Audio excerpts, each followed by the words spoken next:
Hello, hello, hello, everybody. It's your girl Carmela here. I'm so excited to be with you and share with you on this week some tips that I have about your money. Y'all, listen, money is the thing. You got to have money to run a business. You got to be able to discuss money when you run a business. So when you come on, whether you're watching live or whether you're watching the replay, I want you to just simply say hello. That lets me know that you're with me. That lets me know that you watched it. Lets me know that you got the information. And so I'm just pulling it up in my on my device so that I can see everybody. And we're going to jump right in. So happy Tuesday. Today is Tuesday, October 11th. Happy Tuesday to you entrepreneurs. I know that running a business is not easy. Running a business can be stressful. Running a business can be lonely. All of those things I've experienced. All of those things on my entrepreneurial journey. And so that's why I'm here. That's why I enjoy business coaching so much because I can help you from my experience. I can help you from my experience to help move things forward for you. So, and hey, Antonio, I see you're doing some amazing things with your doors. I love that you're posting your work and showing us how what it looks like. So you're doing some great stuff. That's right. It's not easy at all. And when you're in an industry like what Antonio's in, he's in those doors. It's not like it's a lot of people out there doing it, and the ones that are doing it, especially in your town, a lot of times they won't even share with you. So you have to figure this stuff out.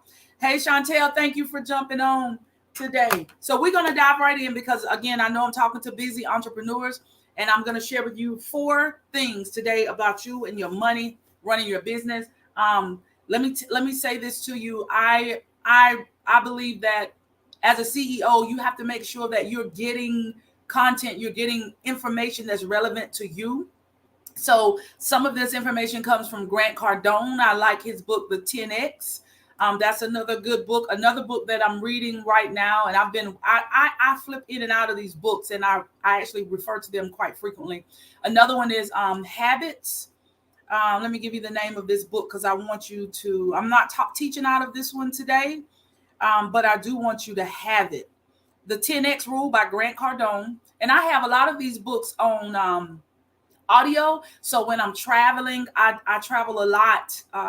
Every Wednesday, I'm on the road. So I'm listening so that I can grow. So the 10X Rule by Grant Cardone, Atomic Habits by James Clear, Who's in Your Room by Dr. Ivan Misner, Profit First by Mike Michalowicz, Swim by Walter Bond. Those are the ones that I've been reading for the last couple of months, and they're really giving me what I need. In addition to my John Maxwell content, being a John Maxwell coach, I study and follow his information.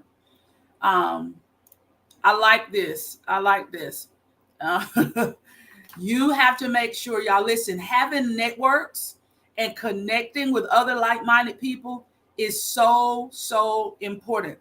And I know he said as a Black business owner, and I'm going to add another word to that, a Black woman business owner as well, because there's an unwritten rule, an unwritten order of things.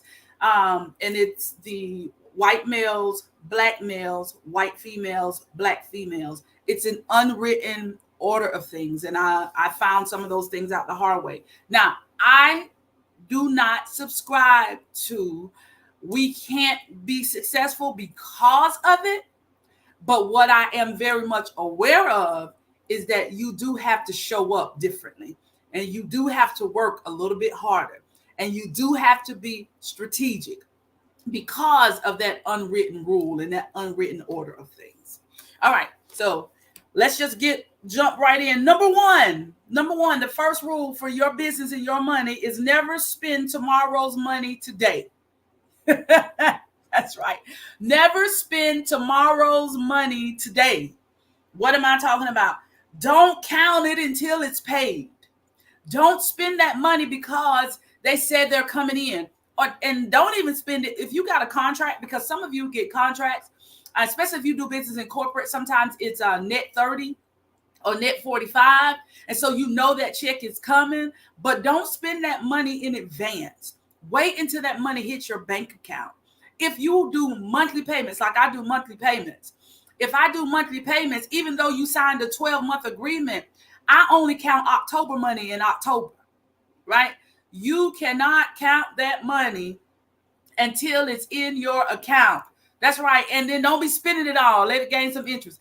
Don't count that money until it's in your account, because things can happen, stuff can get held up, and you will find yourself owing other people, or robbing Peter to pay Paul, waiting on money to come in. And what'll happen is you'll find yourself in a cycle, always trying to run after that next thing because you spent the money in advance. Don't do that. So if you start out this way, it'll help you. So never spend tomorrow's money today. Number 2, pay your business. Pay your business. Listen at this. Let me tell you, this is the 2021-2022 tax table. I know this may be a lot, but it's information you need. If your business makes up to $10,275, you're going to be taxed at a rate of 10%. So whatever that profit is, you're going to pay that. Well, let's say this is your profit. You're going to make 10%. If it's between that $10,276 up to $41,000, you're taxed at 12%. $41,776 up to $89,000, you're taxed at, it jumps 22%. $89,076 up to $170,000, you're taxed at 24%. And then it goes up and up and up. Depending on where your business is, you need to know that number, because that's that money you need to put up for the IRS, because they're going to come get theirs. You don't want to get in no situation where you owe the IRS nothing. So I know for me, everybody does things different. For me, I'm going to pay God, you're going to pay the IRS, but you also need to pay your business. So if you're paying the IRS 24%, you need to be paying your business 24%. And I hope that you get up to a place where you're having to pay the IRS approximately 40%, and then you're paying your business 40%. Okay. So I'm gonna talk from the perspective of 24%. So if you're paying, if I'm tithing at 10% and I'm paying the IRS 24%, then I'm gonna pay my business 24%. That leaves 42% for me to do what I need to do with, in addition to my regular standard of operations, right? The goal for me is to get up to a point where I'm paying a whole lot more than that. Now, you don't want to have to pay the IRS that amount, but that's the amount that is taxable. And then there's some other things you need to get with your tax preparer. There's some other things you can do. This is when you see people giving, where they're giving to charities. They're giving away different things. If you have a team, this is where you can take your team on retreats and different things like that, because all those things are tax deductible write-offs. So if you don't have things in place to do a write-off, you're going to either give that money to the government or you're going to give it to a place that you choose. But it has to be a legit place. So that's why I say get with your tax preparer. So if you're to a place where, let's just jump, and you're doing 40% to the IRS and 40% in your business, then you got to live off of the other 20%. And if you want to increase the part that you live off of, then you got to increase the 100%. Same thing for me. If I'm doing 10, 24, 24, that leaves 42%. If I can't live off of the 42%, which I don't take 42% from my business. But if I couldn't live off of that 42%, then what I would have to do is increase the 100. What I want you to do is put together what your system is going to look like. Like, what part are you going to pay your business, and what part are you going to, you have, when I say pay your business, let me clarify that. Paying your business is your operating expenses. This is where you pay, for me, light, water, insurance, everything dealing with my business to operate. This is what that percentage goes towards. Then you also have payroll and those other things. And so you have to make sure that you are paying your business so that as you are moving forward, there's money always in that business account. There should always be revenue in that business account. Cash should always be flowing. Cash flow. Cash should always be flowing in your business. So decide what those numbers are, what percentage stays into your business, what percentage you do those other things with. And if you want to increase your standard of living, then you have to increase the 100%. You do not borrow from your business. You do not go out and you're buying red bottoms and all this name brand stuff that you can't afford to look wealthy. One thing you have to be okay with is living within the standard that you set for yourself while you're building the business that you want to build. That takes me right into number 3. Don't start another stream of income outside of your current business until it's stable. Don't start another stream of income outside of your business until it's stable and self-sufficient. So what happens is we have this business, and as soon as it begins to grow a little bit, we run out, because entrepreneurs are good at seizing opportunities, and we run out and start another business. What happens is it pulls you away from you building the business that you currently have. Don't start those businesses for the wrong reasons. Make sure you stay in business for the right reason. And have that why. What are you trying to leave? Are you trying to leave a legacy? What are you trying to do? Because when you have a why that is so big and is so strong that it wakes you up when you're trying to sleep in and you thinking about what your next steps are, you will show up for your business even when nobody else shows up. And that's absolutely right. It will drain you. You won't even have the energy to put into the current business. And the other thing that you're going to do is you're going to be over here where you were growing. Let me tell you something. To grow anything, it takes time. So my right hand might be left to you. This hand right here, this one represents the new business. In order to grow this business, I got to devote time, attention, energy, marketing dollars. People got to know about it. So what happens? While I'm growing this one, I'm decreasing this one.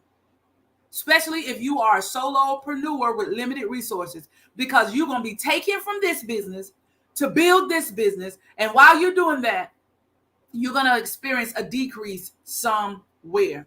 So it's important for you to put your time, energy, resources, and be committed to that business until it gets to a place where it's self-sufficient. That's exactly right, Antonio. It takes 3 to 5 years for most businesses to turn a profit. Just trying to get it off the ground. You got to put things in place and be patient. I like that you put those years in there because it's so important. Because I've heard people say, well, I'm going to give it a year and see what it do. Why are you putting a deadline on the success of your business? What if it takes you 5 years? I promise you, if it takes you 5 years in your business to get to where you want to be, you're not going to get that on your job in 5 years. You're going to get 50 cents a year for 5 years. If that, right? And so that leads me to this last point by Grant Cardone, the 47 rule. The 47 rule. If you are working on somebody else's job, 40 hours a week, then you should be doing a minimum of 7 hours a week in your business. That's 1 hour a day. If you're going to give them 8 hours, give your business at least 1. So if you're doing 40 hours a week on somebody else's job, you should be doing at least 7 hours a week on yours. Now, for those of you that are ambitious, you're probably doing 40 hours a week on somebody else's job and you're doing 20 in your business. And there's nothing wrong with that. But at a minimum, it should be 7. Because you have to be willing to commit to your own success. And let me tell you, your money is only valuable when it's in circulation, right?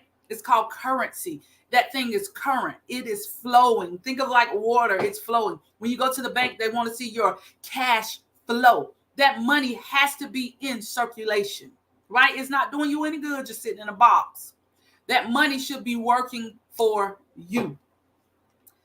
Yes, that poverty mindset will keep you stuck. That's exactly right. So you got to commit to your own success. Put in the time, put a plan together. I was talking to one of my friends who we were laughing. We were thinking about back to somebody who was a dreamer, and I love dreamers, right? I love to say, come on, let's dream together, and we can think about what we're going to do and what we're going to, how we're going to make a difference. But baby, those dreams are no good without implementation. And all this particular person had was a dream, no plan, getting ready to leave their full-time job to start a business with no savings, no income, no nothing, right? Now, some people do that. If the Lord tell you to jump out and do that, you go ahead and do it because he got your back.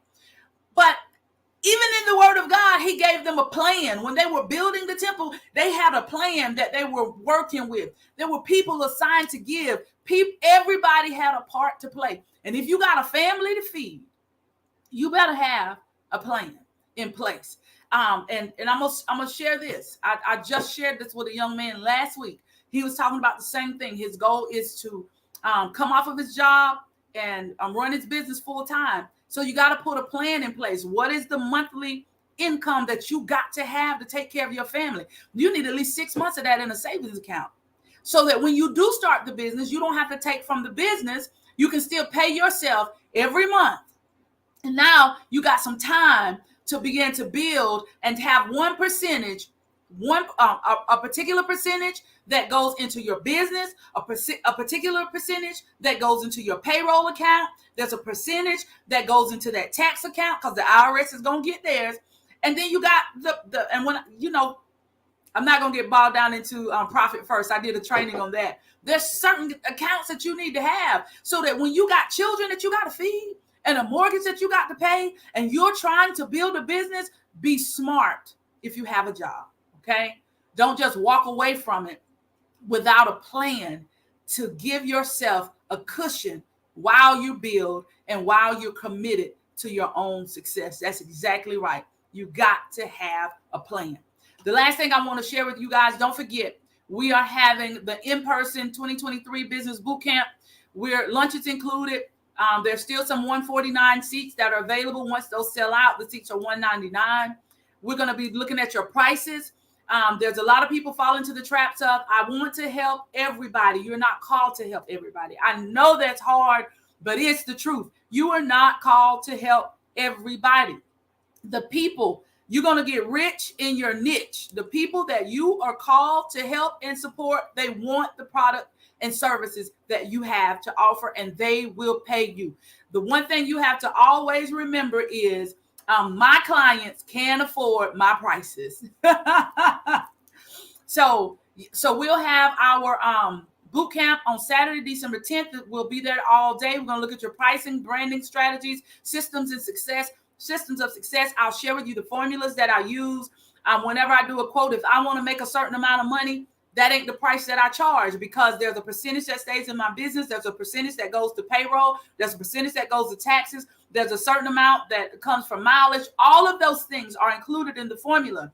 And I want you to create your own formula that works for you. So go into the new year with a strategy, not just in your head, but systems in place that you can actually implement and work on. This helps to reduce stress because you actually have a system in place. And then the best thing about it is you get to network with other successful entrepreneurs. Because like I said, a lot of times it can be so stressful as an entrepreneur. It can be lonely as an entrepreneur. But this is the key right here. My clients can afford my prices. So you make sure that you identify in this boot camp. If you haven't already, we're going to identify that group of people that you are going after. If you are a handyman, you can decide which group of people you want to work with. You can be working with low-income families. You can be working in the gated community, or you could be working with corporate, those people who manage properties. That's 3 different audiences, 3 different price points. You get to choose. If you're a cosmetologist and you want to do some $25 hairdos, I don't know nobody that does that. But if you're a cosmetologist and you want to do one for $250, I do know people that are paying $250, $300, $400, $500 for hairstyles. It depends on who your audience is. You're not going to appeal to everybody. If you're struggling in that area, and I know with the clients that I work with, this is an area that we struggle with because we're also believers. And so we do want to serve and help people. But let me tell you this. If you would identify your target audience and you would serve the people that can pay your price, then as God leads you, you're able to pour into the other people. You're able to pour into the other people that you want to serve. See, some of the people that you're called to serve are not your clients. That's ministry. And a lot of times we mix up the two. So listen, if you're local, I'd love to see you on December 10th. We will do a virtual we'll do our virtual annual business vision board party. We'll do that in the new year. But I really want to focus on working with the small business owners so that we can get our plans and our strategies in place. December 10th is the day. It's right before the holidays, right before we start checking out and spending time with our families. But I want you to go ahead and get this blueprint in place so that when you go into the new year, you've already created the momentum and you're not working backwards trying to figure out what it is you're going to do. I hope this was helpful for you. Those 4 tips was, number 1, never spend tomorrow's money today. Number 2, pay your business. Number 3, don't start another stream of income outside of your business until it's stable. And number 4, remember the 47 rule. Y'all have an absolutely amazing day. And I can't wait to be back with you and share some more people to you. That's it. That's it. She said that part. The people you're called to serve are not necessarily your clients. That's why you got to let your clients pay so that you can go and serve where God has called you to serve. Y'all have a great day. Love you. And we'll talk again soon.